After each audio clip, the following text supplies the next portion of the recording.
नमस्कार, आप देख रहे हैं विशेष और आपके साथ मैं हूं सईद अंसारी। पूर्व प्रधानमंत्री अटल बिहारी वाजपेयी और प्रधानमंत्री नरेंद्र दामोदर दास मोदी का बड़ा भावुक नाता है। वाजपेयी की विशाल छत्रछाया में नरेंद्र मोदी ने राजनीति के गुर सीखे और जब राजनीति के सबसे प्रभावशाली पद पर नरेंद्र मोदी बैठे तो अटल बिहारी वाजपेयी को वो सम्मान दिया जिसके हकदार वो काफी समय से हैं। अटल बिहारी वाजपेयी को भारत रत्न मिला। वाजपेयी के जन्मदिन को गुड गवर्नेंस डे के रूप में भी मनाया जाएगा। अपने गुरु को नरेंद्र मोदी की ये गुरु दक्षिणा है।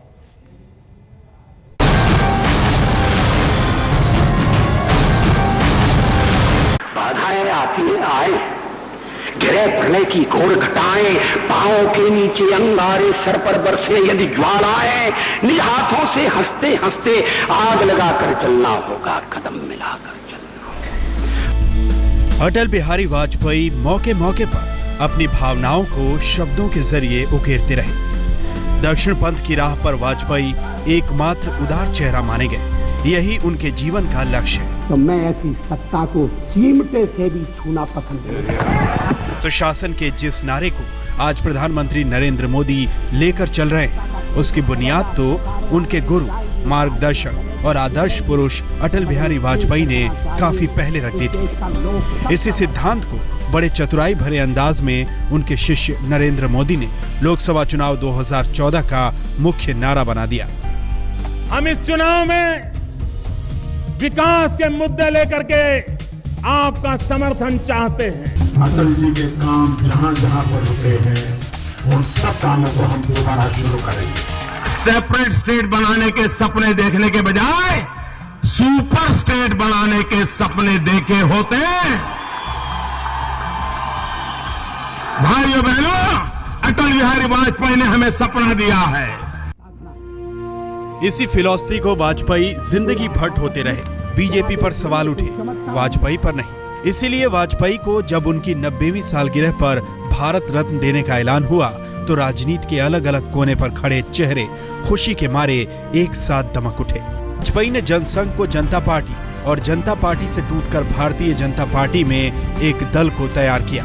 उस दल के पहले प्रधानमंत्री वाजपेयी बने तो अब उनके शिष्य नरेंद्र मोदी उस पर आसीन है। मोदी ने गुरु का मान रखा, उन्हें देश के सबसे बड़े नागरिक सम्मान से नवाजा गया तो ये लम्हा ऐसा था मानो शिष्य ने अपने गुरु को सबसे बड़ी गुरु दक्षिणा दे दी। मौका चाहे जो भी रहा हो, मोदी ने हमेशा वाजपेयी को याद किया, बड़ी शिद्दत के साथ, भावनाओं के आंसुओं में डूबकर। मैं सोच रहा था कि अटल जी का स्वास्थ्य अच्छा होता और आज वो यहां होते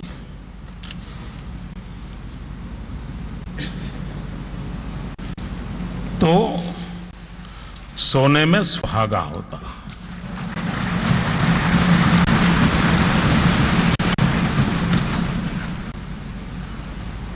उनके आशीर्वाद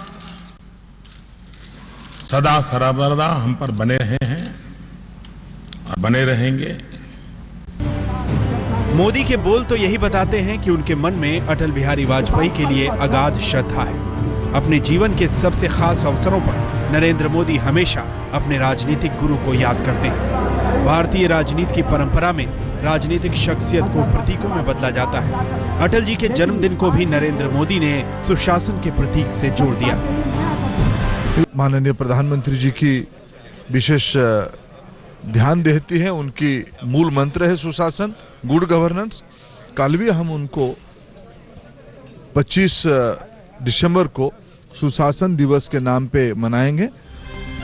अटल बिहारी वाजपेयी ने नरेंद्र मोदी को राजधर्म की नसीहत दी थी, लेकिन उस दौरान नरेंद्र मोदी को गद्दी से उतरने के लिए मजबूर नहीं किया, बल्कि मोदी को बढ़ावा दिया।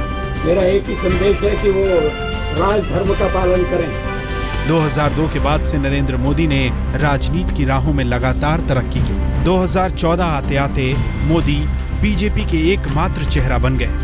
गुरु की खींची लकीर को शिष्य ने काफी बड़ा बना दिया। आज तक ब्यूरो। जब वाजपेयी ने आडवाणी के साथ मिलकर बीजेपी को खड़ा किया तो पार्टी के सामने मुश्किलों का बहुत बड़ा पहाड़ था। वाजपेयी के पराक्रम से वो मुश्किलें छोटी हुईं। उन्होंने बीजेपी को सत्ता की मंजिल तक पहुंचा दिया। 10 साल बाद उनके शिष्य नरेंद्र मोदी ने बीजेपी को अपने दम पर बहुमत दिला दिया।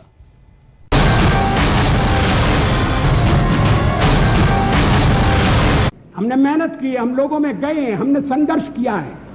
पार्टी 365 दिन चलने वाली पार्टी है। राजनीति के गलियारों में कभी एक अछूत सा माने जाने वाला राजनीतिक दल भारतीय जनता पार्टी, लेकिन इसको राजनीति की मुख्य धारा में लाने वाले नेता अटल बिहारी वाजपेयी। वाजपेयी तो अच्छा है मगर पार्टी ठीक है। अच्छा, तो अच्छे वाजपेयी का आप क्या करने का इरादा रखते हैं?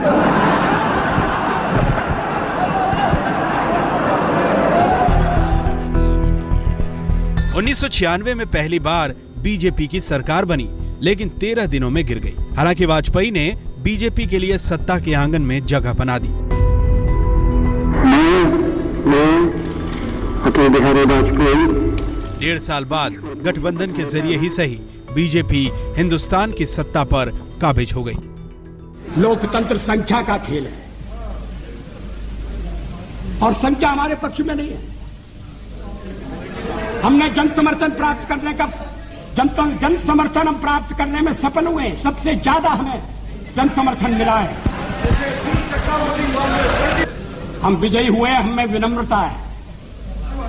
पराजय में तो आत्म मंथन होना चाहिए।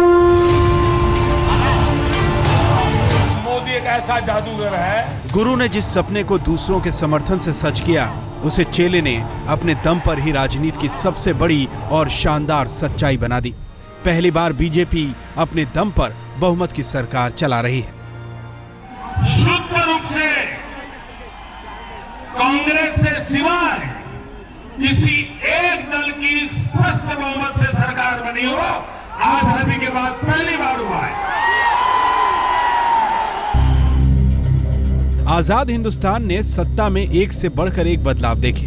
कांग्रेस की हुकूमत गई, दूसरे कई प्रधानमंत्री बने। प्रधानमंत्री श्री अटल बिहारी वाजपेयी। लेकिन पहली बार कोई गैर कांग्रेसी नेता प्रधानमंत्री बना तो वो अटल बिहारी वाजपेयी ही थे।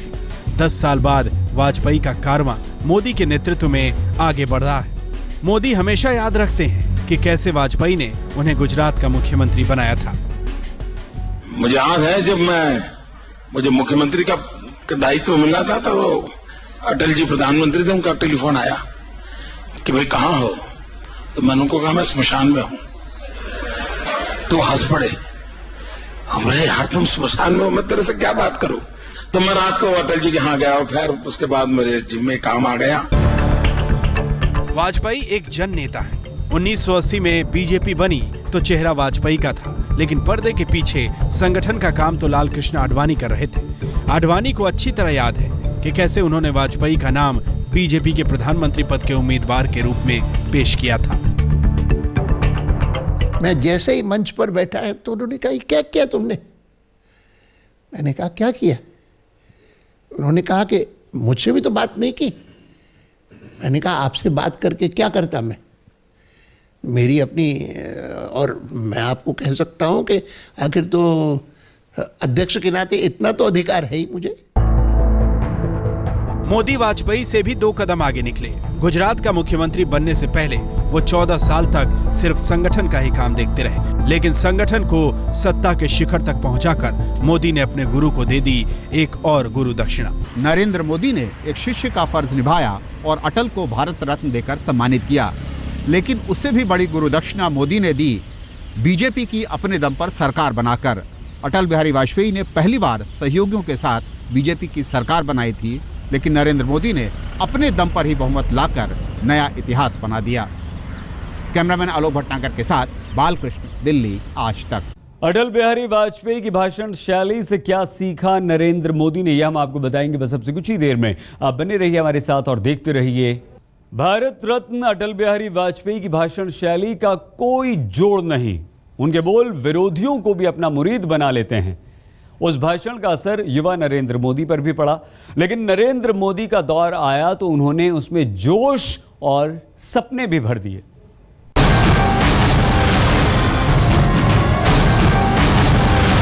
पार्लियामेंट के मेंबरों की खरीद फरोख्त का बाजार खुला हुआ था। मामला अदालत में। नेहरू के जमाने से सोनिया के दौर तक राजनीति के गवाह बने वाजपेयी की बातें हर दौर में नायाब रहीं। उनकी वही तमाम बातें, भाषण और कविताएं आज भी उनकी आवाज को बुलंद बनाए हुए हैं। अटल बिहारी वाजपेयी नपे तुले लफ्जों में बड़े ही असरदार ढंग से अपनी बात रखते रहे। जब मतदाता सो रहे थे, थककर चूर थे, तब लोकतंत्र की लाज लुट रही थी, तब ईमान का सौदा हो रहा था। चुनावी रैली में हो या संसद में, सब टकटकी लगाए उन्हें सुनते थे। उनके शब्दों का सम्मोहन ऐसा था कि संसद के भीतर विपक्ष भी उन्हें सुनते हुए अपनी सुध-बुध खो बैठता था। अध्यक्ष महोदय, 13 महीने के अपने कार्यकाल में कभी हमने अंतर्राष्ट्रीय दबाव में आकर कोई फैसला नहीं किया, न हम आगे करेंगे। वाजपेयी बीजेपी के पहले ऐसे वक्ता थे जो जनता से सीधा संवाद साधते थे, और बीजेपी में अब दूसरे वक्ता का उदय हुआ है तो वाजपेयी की इसी शैली के जरिए।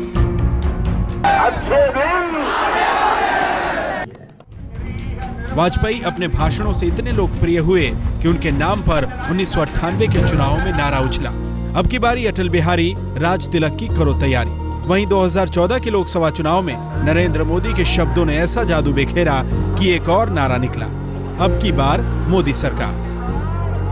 लोगों ने तय कर लिया है, अब की बार। बीजेपी के पहले वक्ता ने पार्टी को सत्ता तक पहुंचाया तो दूसरे वक्ता ने वाजपेयी के उस सपने को सच कर दिखाया जो उन्होंने 1980 में बीजेपी बनाते हुए पार्टी अधिवेशन में कहा था, अंधेरा छटेगा, कमल खिलेगा।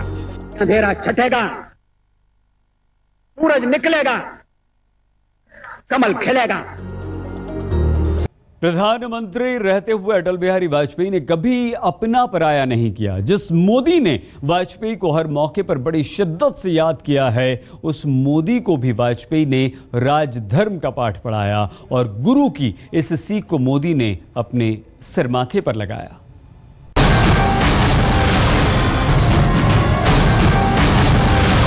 मेरा एक ही संदेश है कि वो राजधर्म का पालन करें।